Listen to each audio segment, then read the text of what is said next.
HSS study മെറ്റീരിയൽസിലേക്ക് ഏവർക്കും സ്വാഗതം.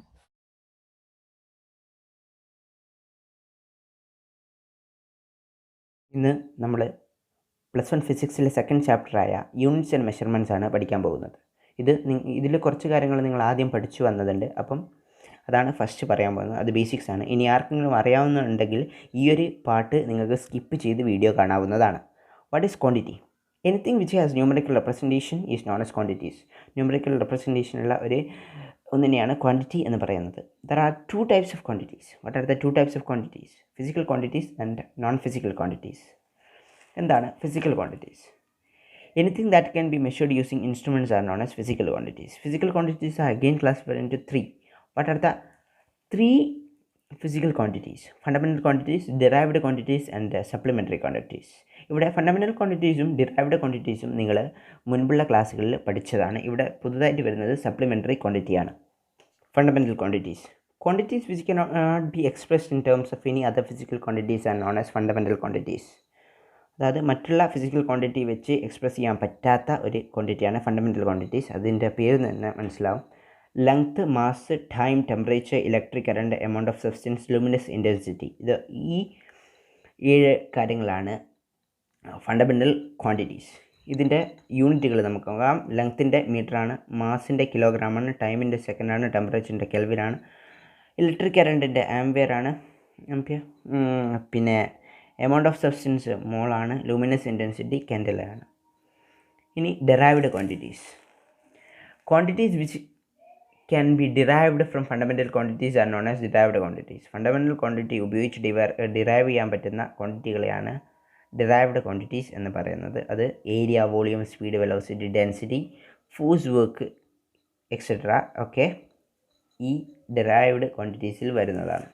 Supplementary quantities, ഇതാണ് നിങ്ങൾ പഠിക്കാത്തത്. Quantities without dimension are known as supplementary quantities. ഈ ഡയമെൻഷൻ എന്താണെന്ന് നമ്മൾ മുന്നോട്ട് പഠിക്കുന്നുണ്ട്, ഈ ഒരു ചാപ്റ്ററിൽ തന്നെ പഠിക്കുന്നുണ്ട്. അത് നേരം പറഞ്ഞുതരാം. അപ്പോൾ ക്വാണ്ടിറ്റീസ് വിത്തൗട്ട് ഡയമെൻഷൻ ഇല്ലാത്ത ക്വാണ്ടിറ്റികളെയാണ് സപ്ലിമെൻ്ററി ക്വാണ്ടിറ്റി എന്ന് വിളിക്കുന്നത്. അതിന് എക്സാമ്പിൾ പഠിച്ചു നോക്കുക. Angle, solid angle, radio activity. അതായത് ആംഗിൾ എന്ന് വെച്ചാൽ നമ്മൾ സ്വാഭാവികമായിട്ട് കാണുന്ന ആംഗിൾ, ഡിഗ്രി മെഷറിൽ എടുക്കുന്ന ആംഗിൾ. പിന്നെ സോളിഡ് ആംഗിൾ എന്ന് പറയുന്നത് ഇപ്പോൾ ഒരു കോണാണെങ്കിൽ, കോൺ നിങ്ങൾക്കറിയില്ലേ, ഐസ്ക്രീമൊക്കെ കിട്ടുന്ന കോണും മറ്റേ ഇതുപോലത്തെയൊക്കെ ആകുമ്പോൾ അവിടെ സോളിഡ് ആംഗിളാണ് നമുക്ക് ഉണ്ടാവുക. ആ ഒരു ആംഗിളിനെയാണ് സോളിഡ് ആംഗിൾ എന്ന് പറയുന്നത്. What is system of unit? Both the fundamental quantities and derived quantities are also known as system of units. In earlier times scientist of different countries were using different system of units for measurement. അതായത് പണ്ട് കാലങ്ങളിൽ പല തരത്തിലായിരുന്നു units ഉപയോഗിച്ചിരുന്നത്. പല സ്ഥലങ്ങളിലും പല കൺട്രികളിലും പല രീതിയിലാണ്. അതായത് യൂണിഫൈഡ് ആയിട്ട് രാജ്യത്ത് ഒരേ ഒരു യൂണിറ്റ് എന്ന രീതിയിൽ ആയിരുന്നില്ല. കാരണം ഇപ്പോൾ ലെങ്ത്തിൻ്റെ മീറ്റർ എന്ന് പറയും പോലെ അത് എല്ലാ രാജ്യത്തും സെയിം ആയിരുന്നില്ല. ചില സമയത്ത് സെൻറ്റിമീറ്റർ ആയിരിക്കും, ചില സ്ഥലത്ത് മീറ്റർ ആയിരിക്കും, അങ്ങനെയൊക്കെയായിരുന്നു. അപ്പോൾ അന്നത്തെ കുറച്ച് സിസ്റ്റങ്ങളുണ്ട് ഉപയോഗിച്ചിട്ട് വന്നിട്ടുണ്ട്. അതാണ് ഇനി പഠിക്കുന്നത്. Which are the different system of units for measurement in use extremely presently. അപ്പോൾ CGS system, centimetre gram system, second system. അതായത് സെൻറ്റിമീറ്റർ, ലെങ്ത്തിൻ്റെ യൂണിറ്റ് സെൻറ്റിമീറ്റർ ആയിരുന്നു അന്ന് എടുത്തിരുന്നത്.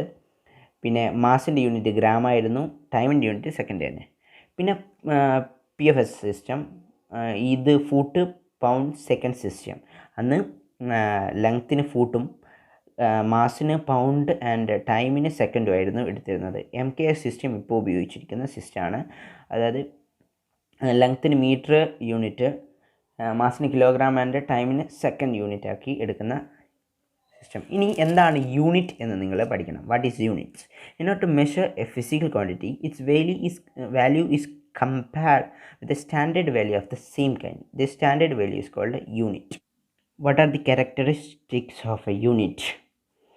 അതായത് ഒരു യൂണിറ്റിൻ്റെ ക്യാരക്ടറിസ്റ്റിക്സ് ആണ് ഇവിടെ പറയുന്നത്. ഒരു യൂണിറ്റ് എന്ന് വെച്ചാൽ ഇൻ്റർനാഷണലി അക്സെപ്റ്റഡ് ആയിരിക്കണം. അത് വേൾഡ് വൈഡായിട്ട് അക്സെപ്റ്റ് ചെയ്യണം. എല്ലാ രാജ്യത്തുള്ള ആൾക്കാർക്കും ഒരു യൂണിറ്റേ പാടുള്ളൂ. അത് യൂണിഫൈഡ് ആയിരിക്കണം. വെൽ ഡിഫൈൻഡ് ആയിരിക്കണം. അതിന് പ്രത്യേക ഒരു ഡെഫിനിഷൻ വേണം. വെൽ ഡിഫൈൻഡ് ആയിരിക്കണം. ഈസിലി ആക്സസിബിൾ ആയിരിക്കണം. അത് എല്ലാവർക്കും വേഗം പറയാൻ പറ്റുന്നതും വേഗം ഉപയോഗിക്കാൻ പറ്റുന്നതും മനസ്സിലാകുന്നതുമായിരിക്കണം. Doesn't change with time and place. അത് സ്ഥലത്തിനെയോ സമയത്തിനെയോ അനുസരിച്ചിട്ട് മാറുന്നതായിരിക്കരുത്. അടുത്തതായി നമ്മൾ ഫണ്ടമെൻ്റൽ യൂണിറ്റ്സ് ഉണ്ട്. ഫണ്ടമെൻ്റൽ ക്വാണ്ടിറ്റികളുടെ യൂണിറ്റ്സിനാണ് ഫണ്ടമെൻ്റൽ യൂണിറ്റ്സ് എന്ന് പറയുന്നത്. അതിന് കിലോഗ്രാമാണ്, മീറ്ററാണ്, നമുക്കറിയാം കണ്ടുള്ള സെക്കൻഡ്, കെൽവിൻ, ആംപിയർ, മോൾ എന്നൊക്കെ നമ്മൾ പറഞ്ഞതാണ്. അതുപോലെ ഡിറൈവ്ഡ് ക്വാണ്ടിറ്റീസിനും എന്തുണ്ട്, യൂണിറ്റ് ഉണ്ട്. മീറ്റർ സ്ക്വയർ, മീറ്റർ ക്യൂബ് നമ്മൾ പറയുന്നില്ല, metre per second, newton, joule. Supplementary units എന്ന് വെച്ചാൽ സപ്ലിമെൻ്ററി ക്വാണ്ടിറ്റികളുടെ യൂണിറ്റാണ്. ഇത് പ്രധാനപ്പെട്ടതാണ്, നോക്കണം. Units of supplementary quantity. Okay, radian, അതായത് ആംഗിളിൻ്റെ യൂണിറ്റാണ് റേഡിയൻ. സോളിഡ് ആംഗിൾ, നമ്മൾ നേരത്തെ പറഞ്ഞ പോലെ കോണും അങ്ങനെയൊക്കെ ഉള്ളതിൻ്റെ ആംഗിളില്ലേ, സോളിഡ് ആംഗിളിൻ്റെ സ്റ്റിറേഡിയൻ എന്ന് പറയും. ഇനി റേഡിയോ ആക്റ്റീവിൻ്റെ ക്യൂറി, ഇത് അധികം ഇമ്പോർട്ടൻ്റ് അല്ല, ഇത് രണ്ടും ഇമ്പോർട്ടൻ്റ് ആണ്, ആംഗിളും സോളിഡ് ആംഗിളും. Radian and steradian. റേഡിയനെ RAD എന്ന് ഷോർട്ടായിട്ട് എഴുതും, സ്റ്റിറേഡിയനെ SR എന്നും എഴുതും. അടുത്തത് നിങ്ങൾ മുൻ ക്ലാസ് പഠിച്ചത് തന്നെയാണ് ആംഗിൾ നിങ്ങൾക്കറിയാം, ആർക്ക് ലെങ്ത് ബൈ റേഡിയസ് ആണ്. അതായത് ഇത് ഒരു ആർക്കാണ്, അതിൻ്റെ റേഡിയസ് ആണ് ഇതെങ്കിൽ ഈ ആംഗിൾ എന്ന് വെച്ചാൽ L/R ആണ്, arc length by radius. θ is equal to arc length by radius. θ is equal to L/R. According to θ is equal to L/R, considering a circle, 360 is equal to, അതായത് നമ്മൾ ഒരു സർക്കിൾ കൺസിഡർ ചെയ്യുമ്പോൾ നമ്മളിവിടെ ആർക്ക് ലെങ്ത്തിൻ്റെ പറഞ്ഞു, അതേപോലെ തന്നെ ഒരു സർക്കിൾ കൺസിഡർ ചെയ്യുമ്പോൾ ഈ ഒരു ആംഗിൾ മൊത്തമായിട്ടൊരു സർക്കിളിൻ്റെ 360 ഡിഗ്രി ആയിരിക്കും. അതേപോലെ തന്നെ നിങ്ങൾ മുൻപത്തെ ക്ലാസ്സിൽ പഠിച്ചതാണ്, ഒരു സർക്കിളിൻ്റെ പെരിമീറ്റർ, അതായത് സർക്കംഫറൻസ് എന്ന് വെച്ചാൽ 2πr ആണ്. ഈ ഒരു ഇക്വേഷൻ ഇവിടെ അപ്ലൈ ചെയ്യുമ്പോൾ, അതായത് θ is equal to L/R എന്ന ഇക്വേഷൻ ഇവിടെ അപ്ലൈ ചെയ്യുമ്പോൾ, ഈ സർക്കിളിനെ അപ്ലൈ ചെയ്യുമ്പോൾ θ ഇവിടെ 360 ഡിഗ്രിയാണ്. 360 ഡിഗ്രി ഈക്വൽ ടു ഇവിടെ L എന്ന് പറയുന്നതിൻ്റെ സർക്കംഫറൻസ് ആണ് 2πr, പിന്നെ റേഡിയസ് R ആണ്. അപ്പോൾ ഇത് രണ്ടും കട്ട് ചെയ്ത് പോകും. നമുക്കറിയാം 2π ഈക്വൽ ടു 360 എന്ന് കിട്ടും. ഇതിന് നമുക്ക് എങ്ങനെ എഴുതാം, ഇതിനെ 2π റേഡിയൻ എന്ന് വെച്ചാൽ ആംഗിളിൻ്റെ യൂണിറ്റാണ്. അപ്പം 2π is equal to 360 ഡിഗ്രി എന്ന് എഴുതാം, 2π റേഡിയൻ. ഇതിനെ നമുക്ക് 2 കൊണ്ട് ഡിവൈഡ് ചെയ്യുമ്പോൾ π റേഡിയൻ. ഇനി ആരെങ്കിലും ഇത് മനസ്സിലാകാത്ത ആരെങ്കിലും ഉണ്ടോ? അതായത് 2π റേഡിയനാണ് ഈക്വൽ ടു 360 ആണ്. ഇതിനെ രണ്ടിനെയും 2 കൊണ്ട് ഡിവൈഡ് ചെയ്യുമ്പോൾ അപ്പോൾ പൈയും ആവുന്നു, 360 180 ഡിഗ്രിയും ആവുന്നു. Pi radian is equal to 180. ഇനി നമുക്ക് വേണ്ടത് 1 ഡിഗ്രി. പൈ റേഡിയൻ 180 ആണെങ്കിൽ 1 ഡിഗ്രി എത്രയായിരിക്കും? 1 ഡിഗ്രി ഈക്വൽ ടു 180 ഡിഗ്രിയാണ് പൈ റേഡിയൻ. അപ്പോൾ 1 degree is equal to pi by 180 radian. അതായത് 180 ഡിഗ്രി പൈ റേഡിയനാണ്. അപ്പോൾ 1 ഡിഗ്രി പൈ ബൈ 180 റേഡിയനാണ്. ഇവിടെ നിങ്ങൾ കാണാം 1 degree is equal to pi by 180 radian. ഇനി നമ്മൾ പഠിക്കാൻ പോകുന്നത് മെഷർമെൻറ്റ് ഓഫ് ലെങ്ത് ആണ്. The common device for measuring length is metre scale. നമ്മൾ സ്വാഭാവികമായിട്ട് അളക്കാൻ ഉപയോഗിക്കുന്നത് മീറ്റർ സ്കെയിലാണ്. It contains lengths from 10⁻³ metre to 10⁻². Okay, ഇങ്ങനെയാണ് ഉണ്ടാവാറുള്ളത്. ഇനി അടുത്തതായി vernier caliper is used to an accuracy of 10⁻⁴ metre വരെ അതിൻ്റെ എന്ത് കിട്ടുന്നുണ്ട്, ഒരു അതിൻ്റെ സ്കെയിൽ നമുക്ക് കിട്ടുന്നുണ്ട്. A screw gauge and spherometer lengths less than 10⁻⁵ metre വരെ, അത്രയ്ക്ക് സ്മോളായ ആ ഒരു ലെങ്ത്ത് വരെ നമുക്ക് എന്ത് ചെയ്യാവും, അളക്കാൻ പറ്റുന്ന ഇൻസ്ട്രുമെൻ്റ് സ്പീറോമീറ്റർ, സ്കെയിൽ പോലെ തന്നെയുള്ള, പക്ഷേ അതിൻ്റെ കാലിബ്രേഷൻ, അതിൻ്റെ കാലിബ്രേഷൻ ഈ സ്കെയിലാണെങ്കിൽ വളരെ നേർത്ത രീതിയിൽ കാലിബ്രേറ്റ് ചെയ്തിട്ട് ഉണ്ടാകുന്നതാണ് ഈ സ്പീറോമീറ്ററും സ്ക്രൂ ഗേജ് എന്നൊക്കെ പറയുന്നത്. അത് വളരെ തിന്നായിട്ട് കറക്റ്റായിട്ട് കാലിബ്രേറ്റ് ചെയ്തിട്ട ഒരു സ്കെയിലാണ്. നമുക്ക് പറയാം ഇത് 1 സെൻറ്റിമീറ്റർ, ഇത് 2 സെൻറ്റിമീറ്റർ, ഇത് 3 സെൻറ്റിമീറ്റർ ഒക്കെയാണ് നമ്മൾ സാധാരണ ഉപയോഗിക്കുന്ന സ്കെയിലൊക്കെ കാണാം. ഇത് അതിലും ചെറുതായിട്ട്, പിന്നെ നമുക്ക് ചെറിയ യൂണിറ്റ്സ് കാണാം. അതിലും ചെറിയ യൂണിറ്റ്സ്. കാരണം ഇത് ഏറ്റവും ചെറുത്, അതിൻ്റെ ഒരു ചെറിയൊരു ഭാഗം അടുത്തടുത്ത് നിൽക്കുന്ന ഒരു യൂണിറ്റ്സ്, ചിലപ്പോൾ 1 മില്ലിമീറ്ററിൻ്റെ ആയിരിക്കും ഇത്, അതിൻ്റെ ഇടയിലുള്ള ചെറിയ ചെറിയ ഡോട്ട്സുകൾ പോലെ. അപ്പം അങ്ങനെയാണ് ഇത് ഉപയോഗിക്കുന്നത്. ഇനി what are the instrument use for small length, അതായത് ചെറിയ ലെങ്ത്തുകൾ അളക്കാൻ ഉപയോഗിക്കുന്ന മീറ്റർ സ്കെയിൽ, അതിൻ്റെ റേഞ്ച് 10⁻³ to 10⁻² മീറ്റർ ആണ്. പിന്നെ വേർണിയർ കാലിപ്പർ 10⁻⁻4 മീറ്റർ ആണ് അതിൻ്റെ റേഞ്ച് കിട്ടുന്നത്. സ്ക്രൂ ഗേജ് അല്ലെങ്കിൽ സ്പീറോമീറ്ററിന് 10⁻⁻5 ലെസ് ദാൻ 10⁻⁻5 ആണ്. പിന്നെ മെഷർമെൻറ്റ് ഓഫ് ലാർജ് ലെങ്ത്ത്, ചെറുതൊക്കെ അളക്കുന്ന നമ്മൾ പറഞ്ഞു. അപ്പോൾ ലാർജ് ലെങ്ത്ത് അളക്കുക എങ്ങനെയാണെന്നാണ് ഇനി പഠിക്കാൻ പോകുന്നത്. അതിൻ്റെ ആ ഒരു മെത്തേഡിന് പറയുന്നതാണ് പാരലാക്സ് മെത്തേഡ്. ലാർജ് ലെങ്ത്ത്, വലിയ ദൂരങ്ങൾ അളക്കാൻ ഉപയോഗിക്കുന്ന ആ മെത്തേഡിന് പറയുന്നതാണ് പാരലാക്സ് മെത്തേഡ്. ഇത് ഇമ്പോർട്ടൻ്റ് ആണ്. അപ്പോൾ very large distance like distance of stars from earth can be measured by using parallax method. അതാണ് പാരലാക്സ് മെത്തേഡ്. ദൂരെയുള്ള അളവൊക്കെ അളക്കാൻ ഉപയോഗിക്കുന്ന ഒരു മെത്തേഡാണ് പാരലാക്സ് മെത്തേഡ്. പാരലാക്സ് മെത്തേഡ് എന്താണെന്ന് വെച്ചാൽ, അതായത് ഇത് എർത്താണെന്ന് കരുതുക. എർത്ത് നിന്ന് ദൂരെയുള്ളൊരു സ്റ്റാറാണിത്. ഇത് തമ്മിലുള്ള ഡിസ്റ്റൻസ്, നമ്മൾ ഇവിടെയുള്ള ഈ ഒരു ഡിസ്റ്റൻസ് കണ്ടുപിടിക്കാൻ ഉപയോഗിക്കുന്ന മെത്തേഡാണ് പാരലാക്സ് മെത്തേഡ്. അതെന്താണെന്ന് വെച്ചാൽ ഇവിടെ കാണാം, കൺസിഡർ എ സ്റ്റാർ എസ്, അതായത് ഇത് ഒരു സ്റ്റാർ എസ് ആണ് ഈ ഒരു point. Consider star S at a distance d from the earth. Observe the star from a point A on the earth and measure the angle of the elevation. അതായത് ഈ സ്റ്റാറിനെ ഏർത്താണ് ഈ അടിയിലുള്ളതെന്ന് കരുതുക ഈ വര. അപ്പോൾ ഇവിടെ ഏർത്തിൽ നിന്ന് എ എന്ന പൊസിഷനിൽ പോയിട്ട് ഈ സ്റ്റാറിനെ ഒബ്സർവ് ചെയ്യുന്നു. എന്നിട്ട് നമ്മൾ എന്ത് ചെയ്യുന്നു, ഇവിടെ നിന്നുള്ള ആംഗിൾ നമ്മൾ മെഷർ ചെയ്ത് വെക്കുന്നു. ഇവിടെ നിന്നുള്ള ആംഗിൾ മെഷർ ചെയ്താൽ നമുക്കറിയാം ഈ ഒരു ട്രയാങ്കിൾ 90 ഡിഗ്രി ആണെന്ന്. ഇവിടെ 90 ഡിഗ്രി ട്രയാങ്കിൾ ആണെന്ന് നമുക്കറിയാം. അപ്പോൾ റൈറ്റ് ട്രയാങ്കിൾ ആകുമ്പോൾ ഈ എയും ഈ ഒരു ആംഗിളും ഈ ഒരു ആംഗിളും കൂട്ടിയാൽ 90 ഡിഗ്രി ആയിരിക്കും. അപ്പോൾ ഇതും 90 ഡിഗ്രി ആയി, എന്നാലേ ടോട്ടൽ 180 ഡിഗ്രി കിട്ടും. അപ്പോൾ ഈ ഒരു ആംഗിൾ കിട്ടിയാൽ നമുക്ക് ഈ ഒരു ആംഗിളും കിട്ടും. ശരിക്കും ഈ ആംഗിൾ അല്ല വേണ്ടത്, നമുക്ക് കണ്ടുപിടിക്കേണ്ടത് ഈ ഒരു ആംഗിളാണ്. അപ്പോൾ അങ്ങനെ നമുക്ക് ഈ ഒരു ആംഗിൾ കണ്ടുപിടിക്കാം.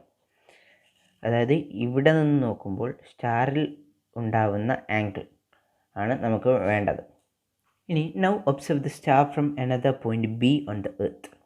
അതായത് എർത്തിൻ്റെ B on the earth and measure the angle elevation. Let theta be the angle made by the observing rays at the star.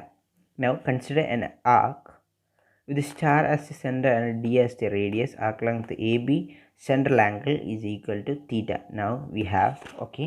അതായത് ഇവിടെ പറയുന്നത് എന്താണെന്ന് വെച്ചാൽ, നമുക്ക് ഈ ഒരു ചിത്രത്തിൽ നമുക്കറിയാം, ആദ്യം എർത്തിൻ്റെ എ എന്ന് പറയുന്ന പൊസിഷനിൽ നിന്ന് സ്റ്റാറിനെ ഒബ്സർവ് ചെയ്യുന്നു. അതിനുശേഷം നമ്മൾ ബി എന്ന് പറയുന്ന പൊസിഷനിൽ പോയിട്ട് ഈ ഒരു എസ്, അതായത് ഈ ഒരു സ്റ്റാറിനെ നമ്മൾ അവിടെ നിന്നും ഒബ്സർവ് ചെയ്യുന്നു. അപ്പോൾ നമുക്ക് ഇവിടെയുള്ള ആംഗിളും ലഭിക്കുന്നതാണ്. ഈ ഒരു ആംഗിൾ കണ്ടെത്തിയാൽ ഇതും കണ്ടെത്താൻ പറ്റും.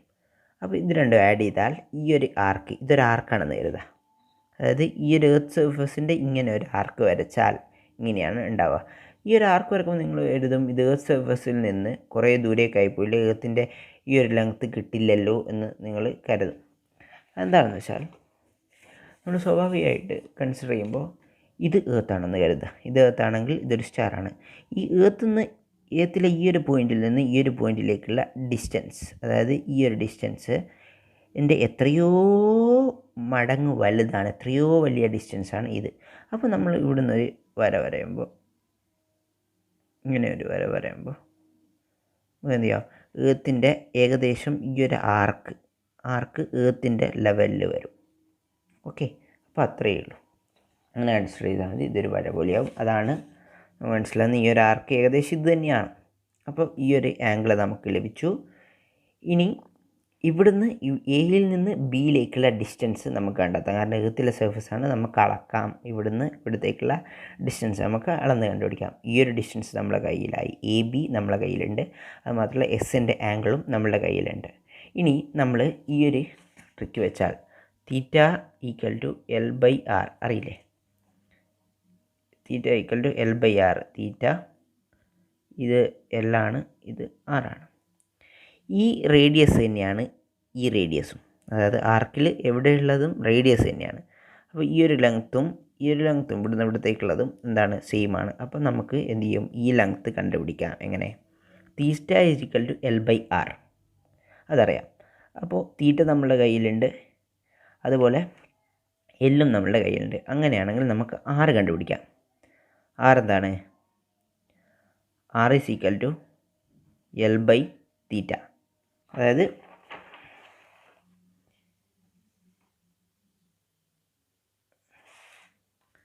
ഇവിടെ ഡിസ്റ്റൻസ് കിട്ടി. ഈ എസിൽ നിന്ന് എർത്തിലേക്കുള്ള ഡി ഡിസ്റ്റൻസ് നമുക്ക് D is equal to AB/, ഇവിടെയുള്ള തീറ്റ, AB/θ ആംഗിൾ നമുക്ക് ഇവിടെ ലഭിച്ചിട്ടുണ്ട്. അടുത്തതായി ഒരു കാര്യം കൂടിയാണ് ഇവിടെ പഠിക്കാനുള്ളത്. 1 ഡിഗ്രി ഈക്വൽ ടു, അതായത് ഡിഗ്രി നിങ്ങൾക്കറിയാം ആംഗിൾ മെഷറാണ്. 1 ഡിഗ്രി ഈക്വൽ ടു 60 മിനിറ്റ് ആണ്. അതേപോലെ തന്നെ 1 മിനിറ്റ് ഈക്വൽ ടു 60 സെക്കൻഡ് ആണ്. 60 സെക്കൻഡ് ചേർന്നാലാണ് 1 മിനിറ്റ് ആവുന്നത്. 1 മിനിറ്റാണ് ഇത്. ഓക്കെ, അങ്ങനത്തെ 60 മിനിറ്റ് ചേരുമ്പോഴാണ് നമ്മൾ ഒരു ഡിഗ്രി എന്ന് പറയുന്നത്. ഈ ഒരു ചിഹ്നം മിനിറ്റ് എന്നാണ്, ഇത് മിനിറ്റ് എന്നാണ്, ഇവിടെ സെക്കൻഡാണ്. ഇത് ഓൾറെഡി ഡിഫൈൻ ചെയ്ത ഒരു കാര്യമാണ്. അതുകൊണ്ട് ഇത് ഉള്ളത് കൊണ്ട് നിങ്ങൾ പേടിക്കൊന്നും വേണ്ട, ഇത് ഡിഫൈൻഡ് ആണ്.